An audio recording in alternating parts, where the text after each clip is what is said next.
Welcome to The Sober Unicorn. We are a gay-hosted, all-inclusive podcast about sobriety and addiction recovery for the LGBT plus community and all of our allies. I am your host, Holden, and thank you for joining us today. Hey, it's Holden, and I am an alcoholic. I hope everybody is doing well today. Today I'm being joined by Nathan. How are you, Nathan? I'm doing great, thank you. How are you? Doing very well. I'm glad you joined us today. So why don't you tell everybody your age, sobriety date, and what your drug of choice was? Yes, so I am 40 years old. I've been sober for 2.5 years, actually on June 8th, 2019, which was my birthday, and I was 38 at the time. And I was a heavy binge drinker, and then that, of course, led me into all of the extracurricular substances, if you will. So I have tried a lot of different things, but at the core it was drinking, for sure. Same here. I mean, I think a lot of alcoholics kind of become somewhat cross-addicted into other substances. But I mean, at the end of the day, like I always say, my main squeeze was liquor. Well, exactly. And I would do blow to drink more because it kind of keeps you like sober and active, and you're like, okay, I'm not going to puke now. I'll just go now. I can go to 5 a.m. if you will. Yeah, I tried to do that one day. I was like, oh my God, I'm on the verge of a blackout. Let me do some real quick. Drink some more. Keep going. Plow through. Exactly. So why don't you like kind of give the audience kind of the final moments of saying, oh my God, shit, I need to get sober, and then kind of what you did to start becoming sober. Yeah, absolutely. So one of the things that I deal with is a mental health disorder, and my addiction issues and substance abuse is a symptom, if you will, of that mental health disorder for me. And there was just a hitting point in life when it just spiraled out of control. I couldn't really manage any areas of my life anymore. I was always a very functioning person while being an alcoholic, and binge drinking is a form of alcoholism. And I was able to maintain work forever. I was able to work out. I was able to keep on to that. And then I just hit a hitting point where didn't really know who I was. I had lost my job. I was living in New York City, and it just spiraled out of control, and I just couldn't manage anything anymore. And I literally moved from New York back here. I used to live in Denver, and back here to Denver with a backpack of clothes and a laptop, and completely in massive debt, terribly depressed, like suicidal depressed. And I had no direction, no identity, nothing. It was, and there was more to it, of course, aside from drinking. New York is wild, and I certainly delved into a lot of other things. But yeah, I woke up. I went out the night before my birthday, and I woke up. I could not get out of bed for 2 or 3 days, not just because of the depression side, but physically, my body was done. I was in so much pain, and 3 large pizzas and burgers later, I was finally able to get back to bed, and I just completely committed to not doing it anymore. I don't think I've ever really handled it well at all, and I think that my body is much more sensitive than what I put it through. So it was a lot of different things combined. I literally started completely from scratch and was living in my sister's couch and no job. And I started waiting tables to start. I'm in the tech industry. So I just started from scratch and re-raised myself, I would say, since then. Yeah, because I know losing your job in New York is probably not the best thing. So you had to evacuate very quickly. Yes. I know every kind of hangover that I ever got, it was always, oh, I have to quit drinking. I can't keep doing this to myself. Yeah. But I think it got to that one point where we had that final hangover that was so excruciating that our bodies and our minds just finally said, you're done. Yeah. And now I really have a physical reaction when I think about it. I get physically sick if I think through the process of drinking. Like if I have those moments where maybe I'm not as conscientious and I'm like, oh, you know what, maybe I'm being triggered or whatever. That is actually what helps keep me sober. I have a physical reaction to thinking about how I felt those last few days, and I just don't want to repeat it. I have lived a very, very impulsive and frivolous adulthood, and it's taken me a lot to get out of debt and to get back into my career and to develop new relationships, and all that goes with it. And I just can't go back that way. And so that's my big motivating factor to keep going. Yeah, I know. For us, the 12-step program, we call it playing the tape forward. That the moment we think about drinking, it's like, okay, if we take the drink, what's going to happen next? What's going to happen the following day? So it's like, yeah, if you fast forward that tape into, you're already going to know you're going to wake up the next day, for one, relapsing, for two, like just hating yourself again because you just had however many months sober. So, I mean, I know you did say, have you relapsed before? I have not. Okay. No, I haven't. I've been super grateful and lucky in that sense. I literally quit cold turkey, but I will say that it has taken a tremendous amount of work. There is nothing easy about anything that I still manage in terms of my own mental health disorders, and it's a lot easier for sure. But I 12-step programs, as we had talked about, was not the route that I did, and I think it's a wonderful program for sure. And it helps millions of people get back. But I think for me, from the trauma of my past, I think I was needing to just talk. And maybe it was selfish at the time that I didn't want to hear about other people's woes.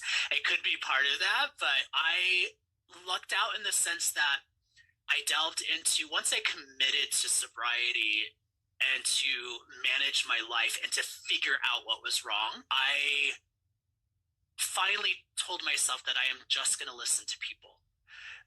Instead of controlling, one, and then I really committed to it. And so I got a psychiatrist. I went to find a therapist. I lucked out in that. And I went to therapy for every week, almost seriously every week, except for like 2 for well over a year. And I just let it all out. And so I had experienced the 12-step program before, and I think it just was a different community than what I was maybe ready for.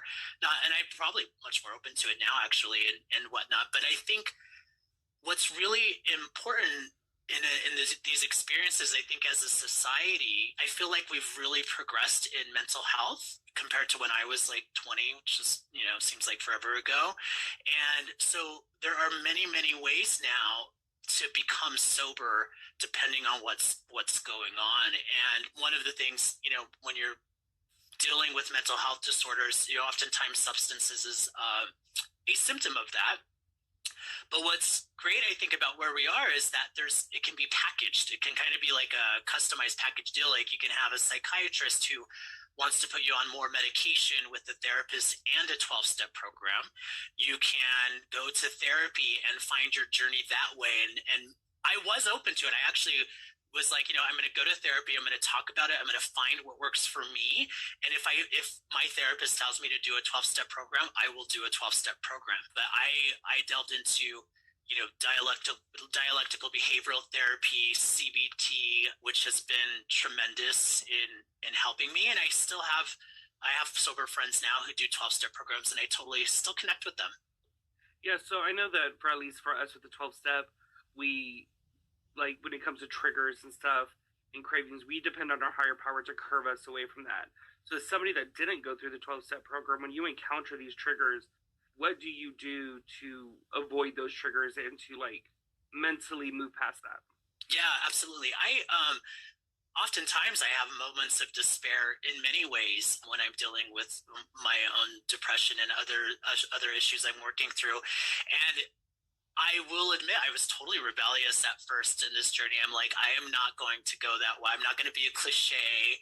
And through the therapy process, I found a sense of spirituality. When I am in a moment of despair, I will turn that anxiety, that anger, that sense of control out of my mind to something else. Sometimes I just have to use I would say clinical therapy tools. Sometimes I have to do post-its, and sometimes I do pray to something. It doesn't necessarily have to be like a God in a sort of construct in that sort of dogmatic way, but I will stop and I will just like get on my knees and pray because I have those moments of huge despair of just feeling completely awful. So in that journey as well, learning to be more open and receptive of different ideas, I think, is really what I was pushing myself for. I by default found it. So it is very similar in that sense. And maybe it is, and I don't want to put the two side by side in comparison. That's not what I'm doing. I know 12 steps are very important for that, but it is. I can have that similar connection in the same way that my friends who do 12 steps do. Yeah, I think going to your knees to pray is a very humbling thing, and it doesn't matter who you pray or who or what you pray to, because saying whoever's listening or whatever's listening, like essentially help me. Yeah, so, I have my chosen brother who is he went to school for physics and now he's in foreign diplomacy, but he is very science driven, and so as we've had a long friendship, and 15 years ago you would have been like, this is a joke, but now when I explain things to him, and I've also experienced death with my parents. My dad just passed away a few months ago, and I let him know that part of recovery is making a choice. I think was for me to live. I was in such precarious situations when I hit my bottom that in terms of my own livelihood, and just to give you some backdrop. And so when you experience those, it is life altering. And so it put me in a place where that control aspect, I think for me, I just needed to get rid of it somehow. And at the end of the day, I can't control anything for the most part, except my day-to-day little interactions at work and all that stuff. And it feels really good to do that. And I was explaining to him that mental process of like pulling it out of your head. I still can't really understand it, but it works. Yeah, I know kind of the control thing for me has been probably the biggest struggle, because I think we control everything. And we quit to live because we think in our careers of drinking and substance that we were living and we're just like partying it up and we're living the life, until you realize that those substances had total control of who you were and how you acted. So it's like once you pull those away, you kind of come to identify who you are as a person. Sure. And develop a new identity anyway. So I know that I depend on like the fellowship as like support. Yeah. So did you get support from friends, family? Like who was your support group through the beginning?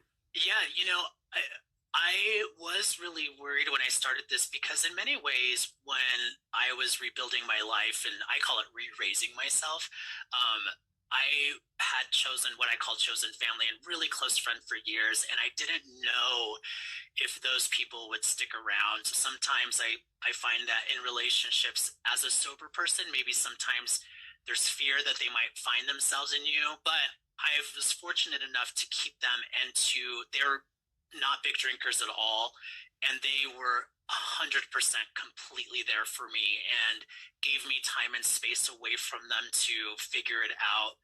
The friends I have now are super supportive. What's really frustrating actually is that with COVID, I was right on the verge of starting group therapy to get more of that extended support group, and now they don't really exist anymore. And so I've surrounded myself with people who I can get that consistent support through, and just making sure that they know enough about me, I would say, to understand what I'm going through, but finding also people I think who, like me, have a ability to just be unconditional in that. And then I'm also expanding. I just became really good friends with a guy who has been sober for 8 years, and he does the 12-step program. He goes to meetings weekly. And so I also I feel like I do miss that component of other sober people. And so I'm trying to expand outside of where I'm at now into this sort of new phase, just to have that connection. No, yeah, the connection is super important, especially with like the only people alcoholics can help is other alcoholics. Yeah. Like the only people that experience that are the only ones that are going to truly know what your brain was doing, what it was thinking, what you went through. So did you lose, I mean, you said you had actually a pretty good support system. So did you lose any friends during the process of sobriety? Actually, to be honest with you, it's interesting. I lost family. And part of the core of who I am, and I'm sorry, the core, I guess I would say, in terms of my mental health disorder and trauma is family. And I mean, that's a whole other podcast, but, but it was that I had to break away from. I wouldn't necessarily say I had all that many friends, to be honest with you. I had friends that I would rely on who weren't big partiers, but that they didn't enable me, but they knew that I was self-destructive in their own way.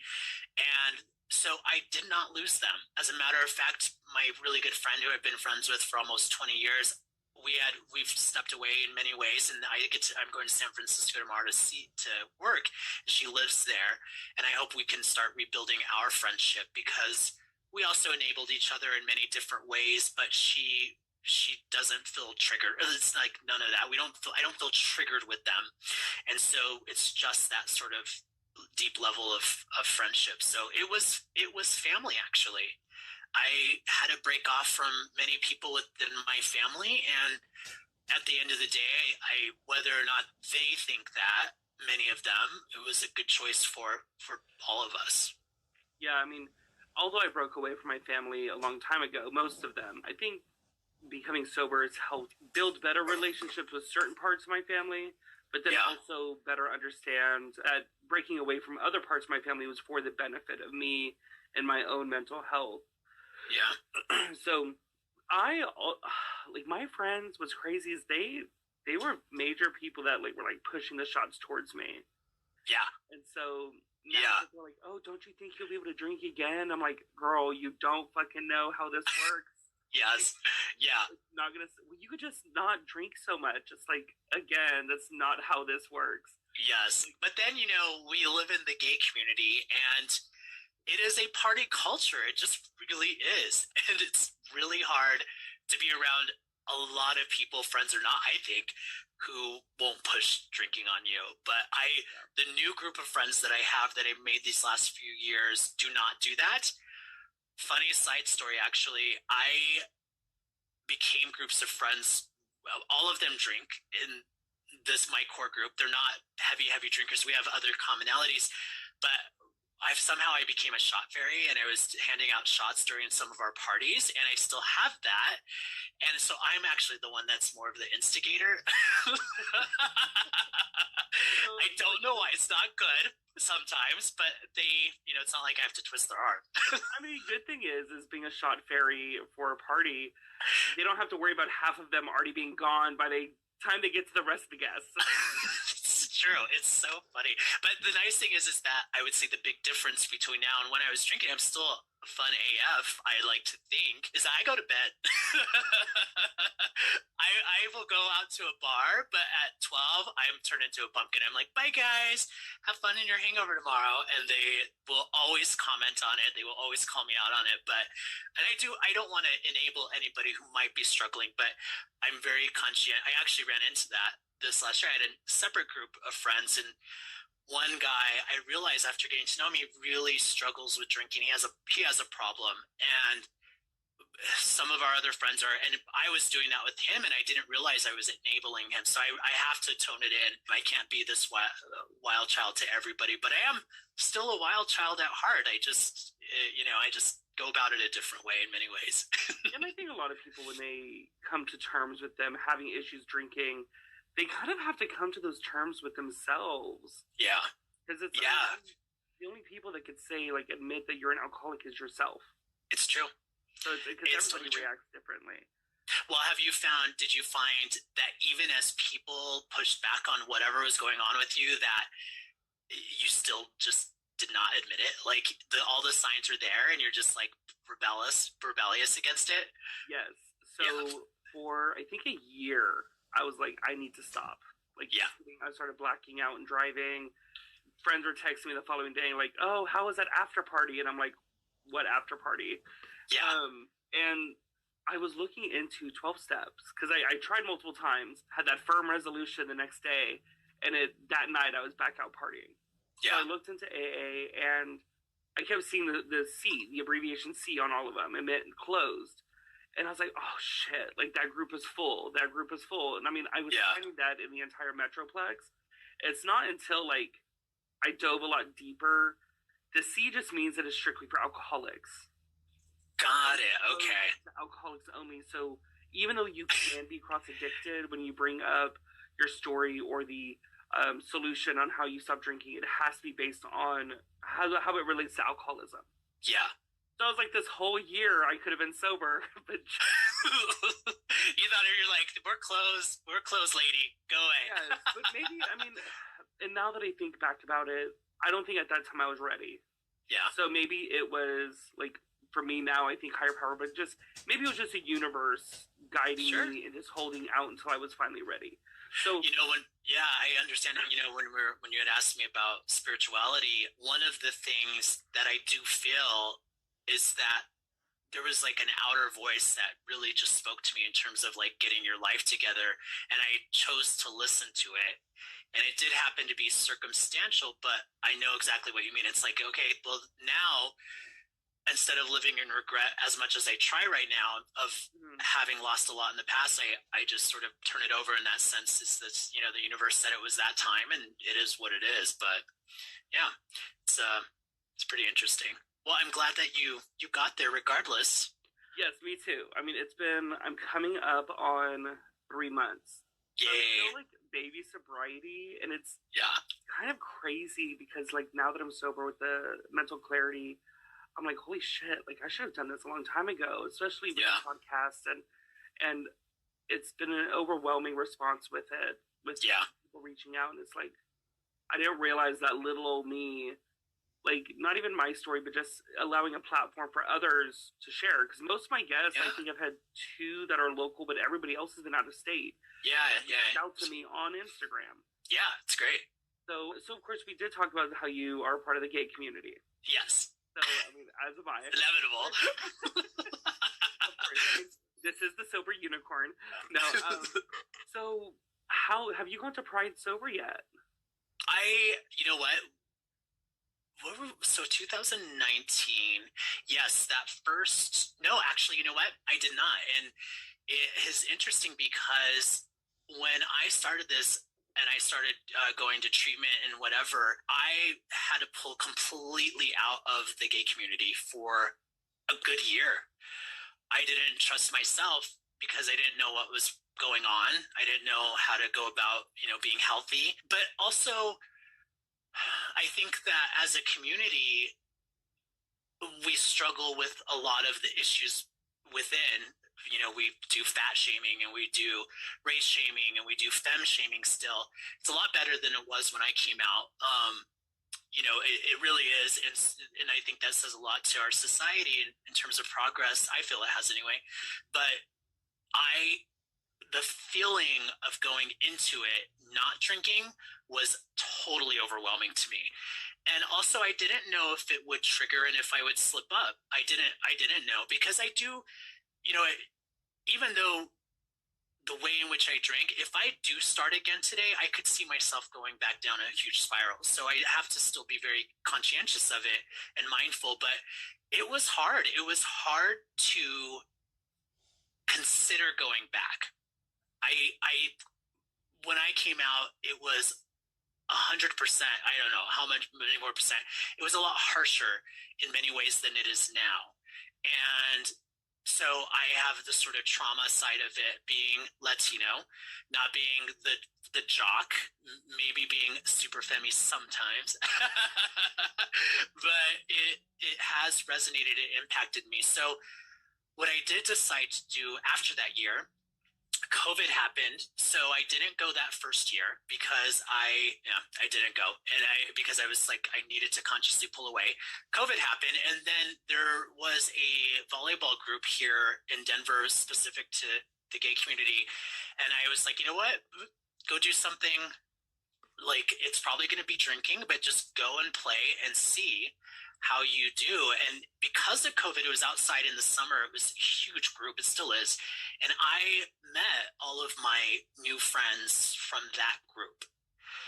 And the reason I say that is because it is really important, I think, for me to make sure that the people I bring into my life today have something else going on. Mm-hmm. And we met doing something else. And at their core, they don't rely on drinking.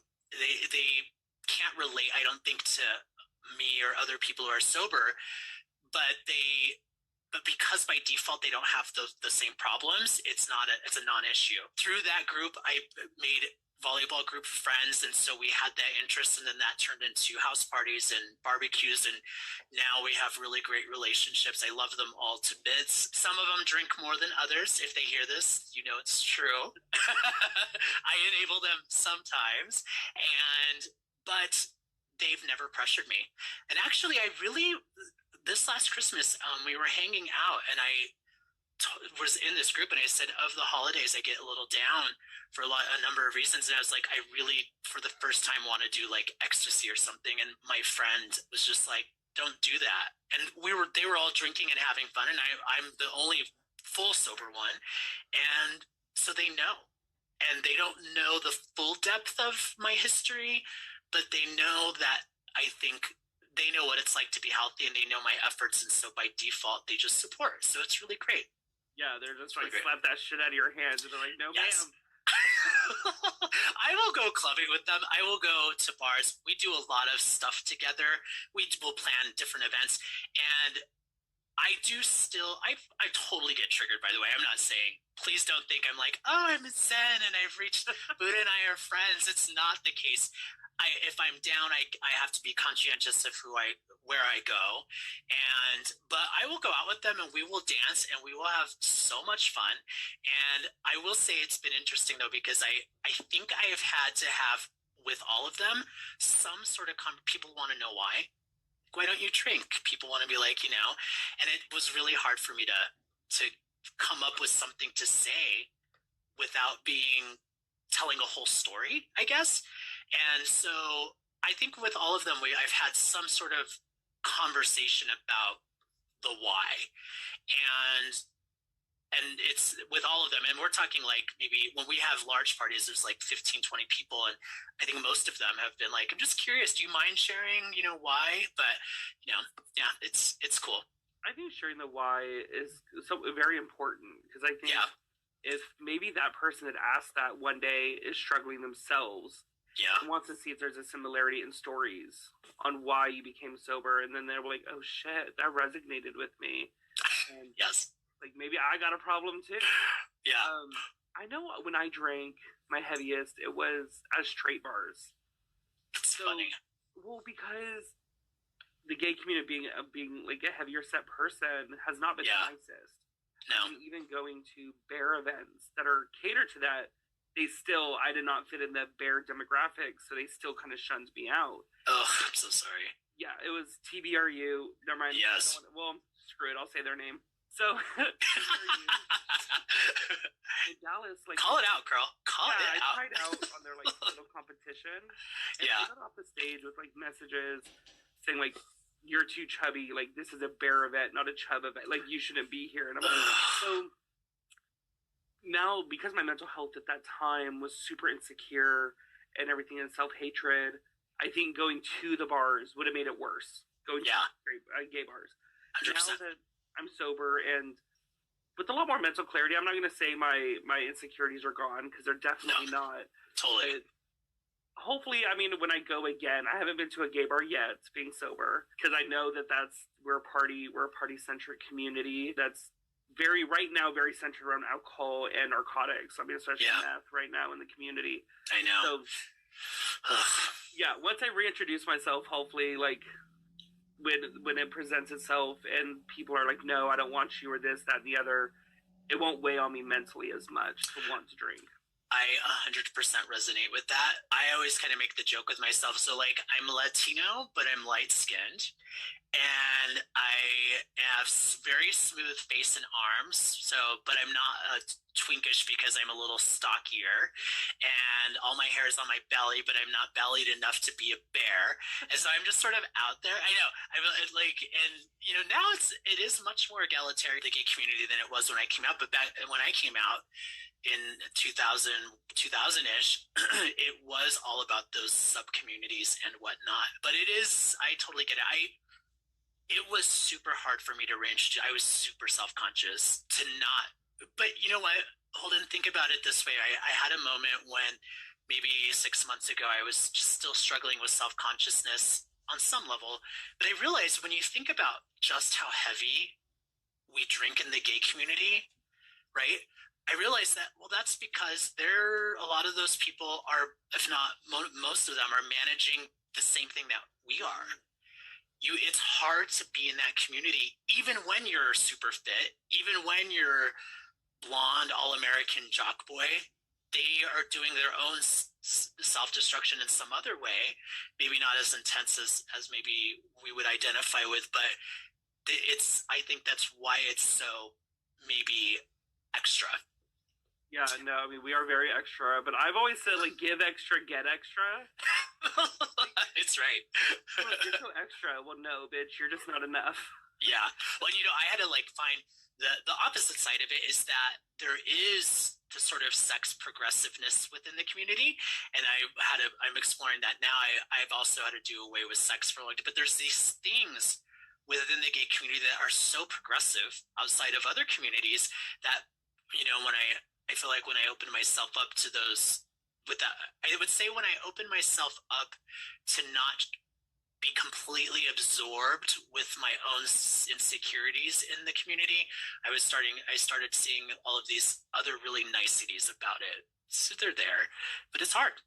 Yeah, and I think the gay community, we keep subdividing our groups. I mean, yes. Once the bear community like started shunning fat people, we started the chub chaser community.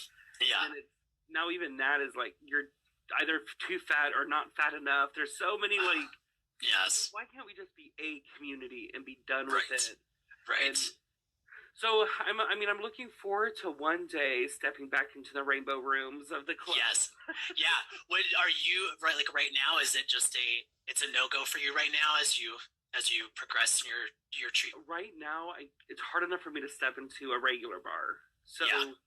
I've been to my home bar, well, my ex-home bar, whatever, twice now since becoming sober.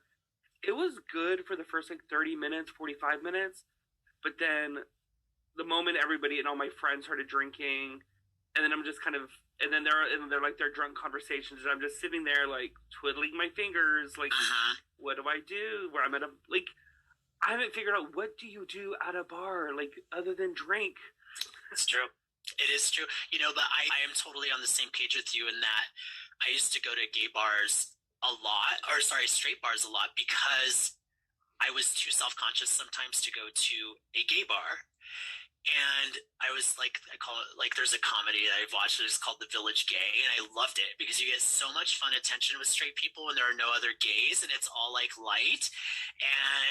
But I will say that in the gay community, there is, when I go on dates, for example, as soon as I say that I don't drink, almost every time I can feel the reaction. And I don't know whether people think that you're fucked up, or they think that something's wrong with you, or maybe can I say that? Yes. Okay. I was like, I saw your face and I was like, I'm so sorry.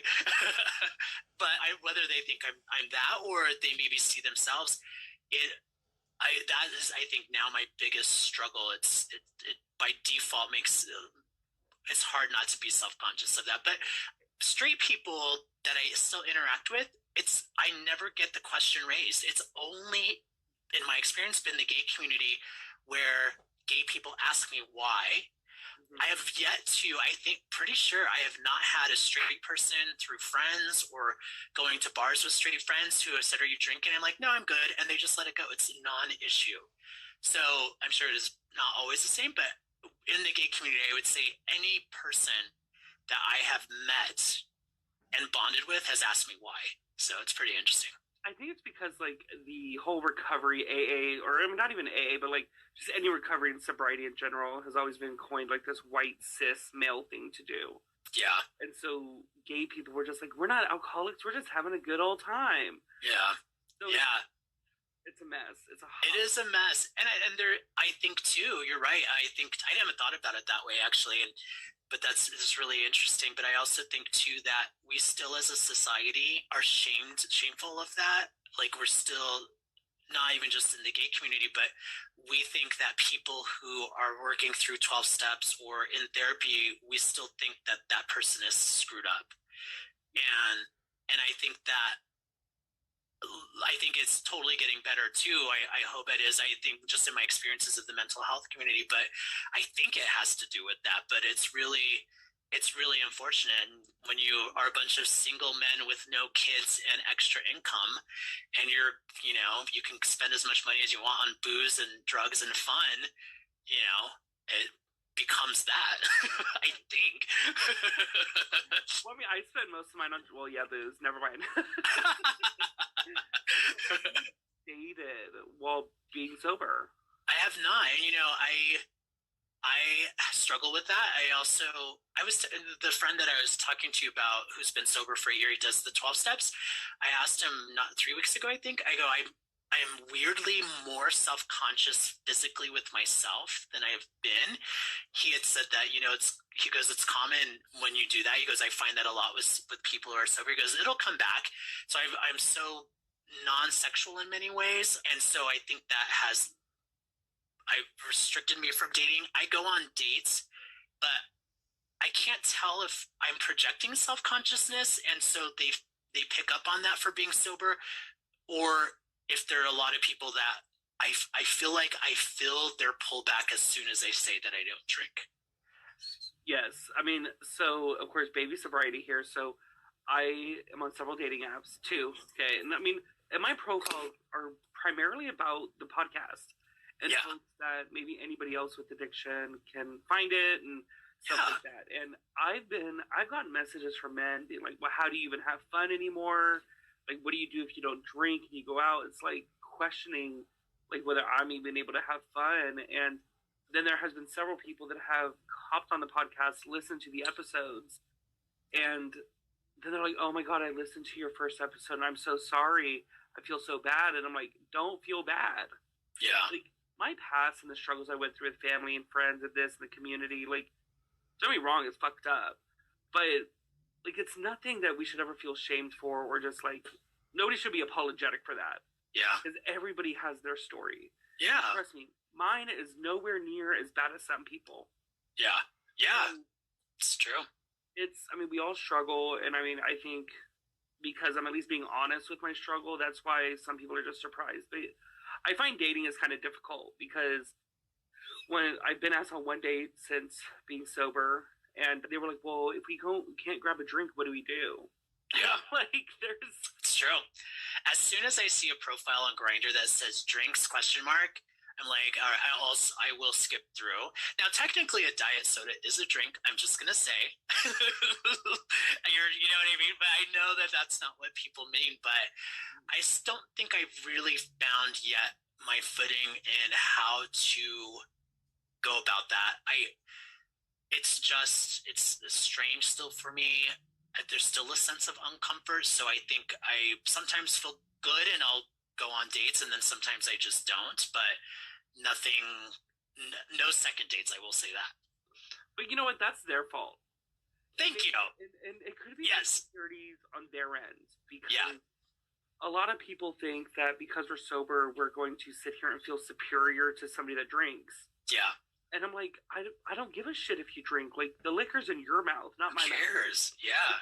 So I think a lot of people say they invite you to dinner and they're drinking and you're not, they may feel judged. Even though we're not. Right.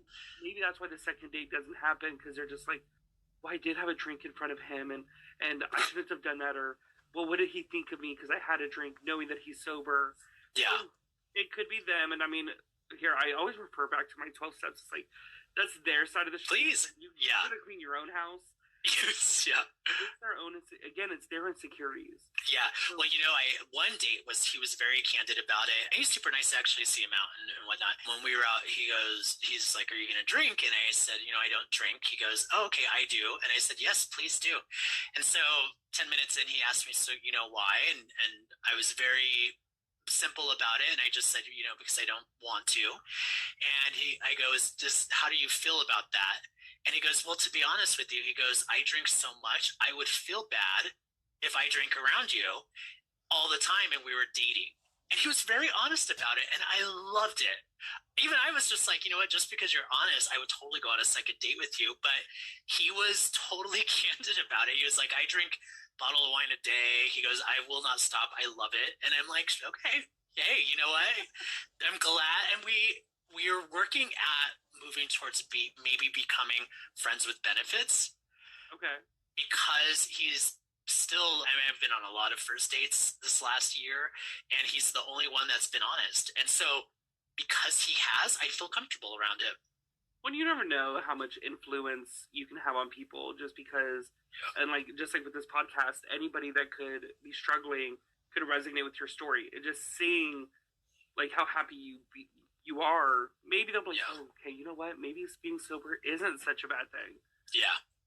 Yeah, I think I have been asked once from a friend who reached out on Instagram and asked me, he was struggling, and he asked me how I did it. And to be honest with you, it was interesting. I understand, in the 12-step program, I think why there's people move into sponsorship, because it's like, well, how for those reasons. And I didn't know what to say to him, and the only thing I could say was through a lot of hard work. Mm-hmm. Because I wasn't equipped. I don't still feel I'm equipped enough maybe to be as maybe somebody who's sponsoring now in a 12-step program to give that sort of advice and whatnot. So I just had to sort of keep it general and be like, you'll find a way if you really want to type thing. But yeah. The easiest way that I could tell you to recommend without doing anything is, so I've always been told it's like, so the moment you start drinking, can you stop? Most of the time the answer is no. Right. So the easiest way to do it is just don't have the first drink. That is true. The first drink makes you drunk because the first drink is too much, but the moment you have it, 100 is not enough. Yeah. So it's, you know what? That's really good. Thank you. I will say that next time. So it's like, how did you do it? Avoid the first drink. Yeah. And it's people, places, things as well. It's okay. If you want to stop drinking and you find yourself at the bar every day, well, stop going to the bar. Right. It's true. I'm glad you said that. I am going to say that next time. And the second part, what you said, I have said to a friend, well, it's like if you're wanting to lose weight and you go eat a salad every day at a pizza place, right? You're eventually going to crash. Yes. And so it's the same with drinking. It's the same with all of that. I can't be in the bars all the time. One, I don't find them fun anymore, but as fun. It depends on my energy level, but it's a practicing lifestyle. And so, but I am going to say that to him next time. I'm glad, if somebody reaches out, I'm glad you said that. I'm glad I was helpful. Yes, of course. And I don't wait. I'm like, oh God, here I go to the pizza place yesterday. Well, I've been sober for 2.5 years and I still don't know it all yet. So you're fine. Give me as much advice as you want. I think God for my sponsor, and we call him grand sponsor too. So my sponsor. Yeah. He's so big book and solution related. And the thing is, when I first stepped in the rooms, I was like, whoa, me and my problems. And they took me aside and they're like, dude, nobody in these rooms give a shit about your problem. Yeah. And so when you said you were kind of scared of, you didn't want to, at that time, hear anybody's sob story in a way. Right. There's really no sob stories that happen. I do know that now. Yes, it's true. It's crazy. I mean, there is on occasion where somebody has something on their chest that they just truly need to get off. Yeah. Which, I mean, I think we all have those breakdowns, but at the end of the day, he's like, if you don't have something that's going to solution not drinking, he's like, shut the fuck up and sit down. He's like, nobody wants to hear why you wanted to drink yesterday. Yeah, that's true. And, sometimes it's too just good to listen. And Well, and I'll be honest with you, that is a selfish thing of me because it totally came from a place of like, I don't want to hear other people's problems. And it's like, yeah, well, because that's why you drink. Because you're losing that. We did not want to deal with our own problems, let alone somebody else's. Right, it's true. That is true. Liquor to get away from ourselves. It's true. That's true. My head is like the most dangerous place for you to be because that's what caused me to drink. It's true. It is so true. You're right, and that is exactly what it is. So funny. We're coming to an end. I try to keep episodes between 25 to 40 minutes to keep. Okay. To be good for commute to work, something like that. Yes. So, is there anything we did not discuss that you would like to drop at the end? You know, no. I just like my whole thing with this is that. And part of why I wanted to use my real name too is, for me, I understand the shame part of it, and I hope that me using my name helps somebody maybe on some level say, okay, it's not a shameful thing, but also, whatever it takes for somebody to make the commitment to be sober, there are different ways to at least try to start, and I think that's what I would like to leave with from my experience. Well, awesome. I'm super happy to have you on. Thank you. I'm very thankful that you reached out to me via social medias. Yeah, it's been great. I'm so glad. And I have friends that are going to listen to this. I was telling them I'm super excited. And so maybe you'll get more followers, I hope. I hope so. I mean, the biggest thing from this, this ain't about me. This is about people that are still struggling to hear somebody's story and get hope out of it and know that it's possible to get sober. So thank you, Nathan. Thank you, Holden. Thank you again for listening to today's episode. Hit that follow button to be notified about new episodes every week. If you'd like to reach out to us, you can find us on Instagram at The Sober Unicorn Podcast or on our website at thesoberunicornpodcast.com. There you will find our episodes as well as our very own sober-owned shop featuring products from small businesses that are sober-owned. And remember everyone, don't be normal, be a unicorn, but better yet, be a sober unicorn.